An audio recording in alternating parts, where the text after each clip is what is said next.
Welcome back to Home Video, this is James. My apologies for the elephant in the room, which is the baby. Unfortunately, this is the only way to get things done nowadays. Today we're having a look at the top 20 best-selling DVDs of all time. This is according to the Internet Movie Database, IMDb. In 2005, DVD sales reached a peak of $16 billion in the US. So, of course, a lot of the titles on this list would be from the 2000s to 2010. Coming in at number 20, we have Twilight. When Bella Swan moves to a small town in the Pacific Northwest, she falls in love with Edward Cullen, a mysterious classmate who reveals himself to be a 108-year-old vampire. This blood-sucking franchise really sucked every last drop of blood out of consumers. With over 13.5 million copies sold, this wasn't my cup of tea. When it got to the baseball scene, I really had no idea what was going on. It was just a pointless scene, and I switched it off from there. Coming in at number 19, we have Disney's Up. 78-year-old Carl Fredricksen travels to South America in his house equipped with balloons, inadvertently taking a young stowaway. This was one of Pixar's more finer efforts. It has quite a touching scene at the beginning of the film. It's much better than the offerings that Pixar are putting out today. Disney Pixar's Up. At number 18, we have Frozen. Fearless Optimus Anna teams up with a rugged mountain man Kristoff and his loyal reindeer Sven in an epic journey to find Anna's sister Elsa, whose icy powers have trapped the kingdom of Arendelle in eternal winter.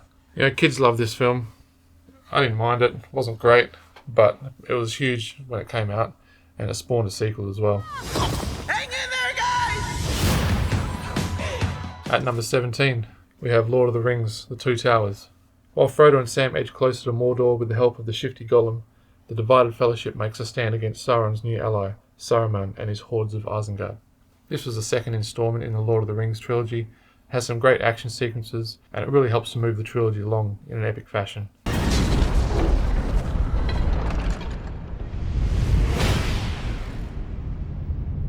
At number 16, we have The Polar Express. On Christmas Eve, a young boy embarks on a magical adventure to the North Pole on the Polar Express, while learning about friendship, bravery, and the spirit of Christmas. This was directed by Robert Zemeckis, who also directed Back to the Future, Forrest Gump, and it was at a time when CGI wasn't the best. All the characters looked dead inside, but it's a wonderful Christmas movie that you can put on at Christmas time. At number 15, we have another Disney Pixar classic, Ratatouille. A rat who can cook makes an unusual alliance with a young kitchen worker at a famous Paris restaurant. I didn't mind Ratatouille.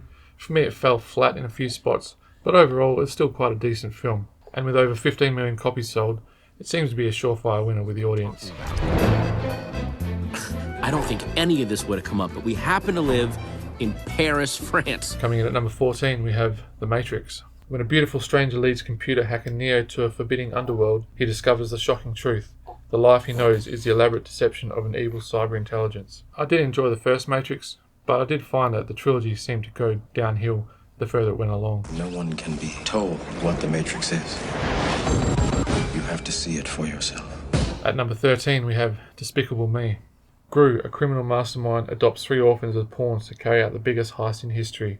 His life takes an unexpected turn when the little girls see the evildoer as their potential father. I wasn't a huge fan of Despicable Me, to tell you the truth. The Minions just really annoy me, and there was just so much marketing and merchandise in the later years with Minions. It really was oversaturated. But obviously it's a fan favourite amongst kids, I guess.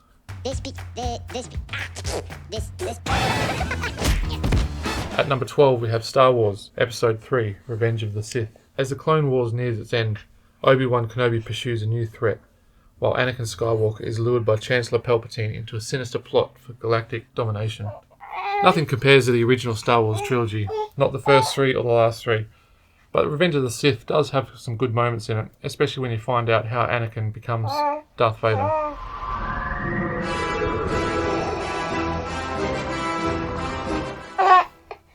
Okay, alright. Hang on. Let's get the dummy.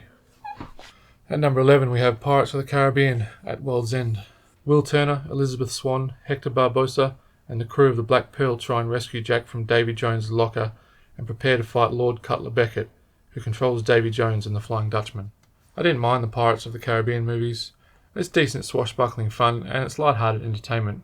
And of course, Johnny Depp does a great job, as well as Jeffrey Rush. Coming in at number 10, we have more Disney Pixar, The Incredibles. Whilst trying to lead a quiet suburban life, a family of undercover superheroes are forced into action to save the world. I did a video on the best-selling VHS tapes of all time, and it seems to me that Disney has the best marketing strategy. Obviously, they have the most money to be able to push out for sales of DVDs and VHS tapes. And I think this is a large reason why Disney tapes and Disney DVDs are bestsellers. I didn't mind The Incredibles, but I don't think it was one of their best Pixar efforts.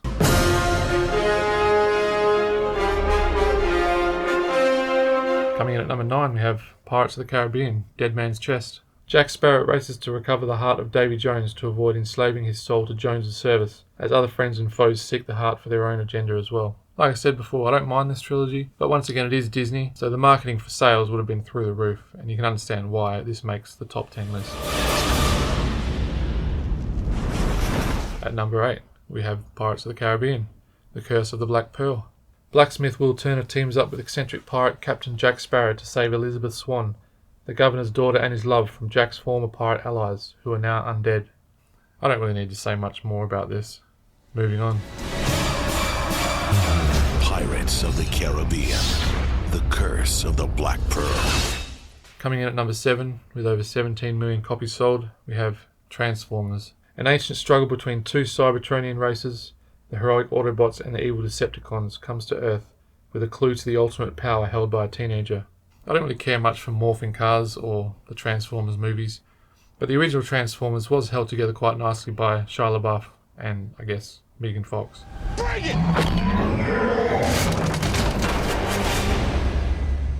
At number 6, we have Shrek 2. Shrek and Fiona travel to the kingdom of Far, Far Away, where Fiona's parents are king and queen, to celebrate their marriage. When they arrive, they find they are not as welcome as they thought they would be. Shrek's okay, there's not really much to him. He's a big green man that carries on, but it seems to be a fan favourite amongst kids and older adults, so I can understand why it has a spot in the top 10. Shrek? For you, baby, I could be. Shrek 2. Coming in at the number 5 spot, we have Avatar. A paraplegic marine dispatched to the moon Pandora on a unique mission becomes torn between following his orders and protecting the world he feels is his home. Avatar was quite groundbreaking at the time for its CGI, and financially it's one of the best-selling blockbusters of all time. At number 4, we have The Dark Knight. When a menace known as the Joker wreaks havoc and chaos on the people of Gotham, Batman, James Gordon and Harvey Dent must work together to put an end to the madness. I don't really care much for Batman Begins or The Dark Knight Rises, but The Dark Knight has a maddening performance by the late Heath Ledger as the Joker, and he seems to outshine even Batman himself. At number 3, we have Spider-Man. After being bitten by a genetically modified spider, a shy teenager gains spider-like abilities that he uses to fight injustice as a masked superhero and face a vengeful enemy. Didn't really care much for Spider-Man or the subsequent Spider-Man movies. That's it. At number 2, we have Disney Pixar's Cars. On the way to the biggest race of his life, a hotshot rookie race car gets stranded in a rundown town and learns that winning isn't everything in life. Once again, don't really care much for cars or talking cars, but this is obviously a fan favourite amongst kids and possibly even adults. But with over 23.1 million copies sold, you can see why it's a surefire fan favourite. And coming in at the number 1 spot, we have, of course, a Disney Pixar film, Finding Nemo. After his son is captured in the Great Barrier Reef and taken to Sydney, a timid clownfish sets out on a journey to bring him home. I like Finding Nemo. I thought it had great characters, great animation, it's got a great soundtrack by Thomas Newman, and of course, it's got Australia in it. And with over 38.8 million copies sold, you can see why Finding Nemo takes the number 1 spot. I will voluntarily go on a hook. Leave a comment. Let us know what your favourite film was in this top 20 list.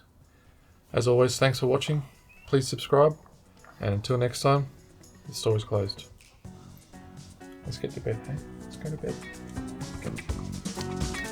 Let's go to bed.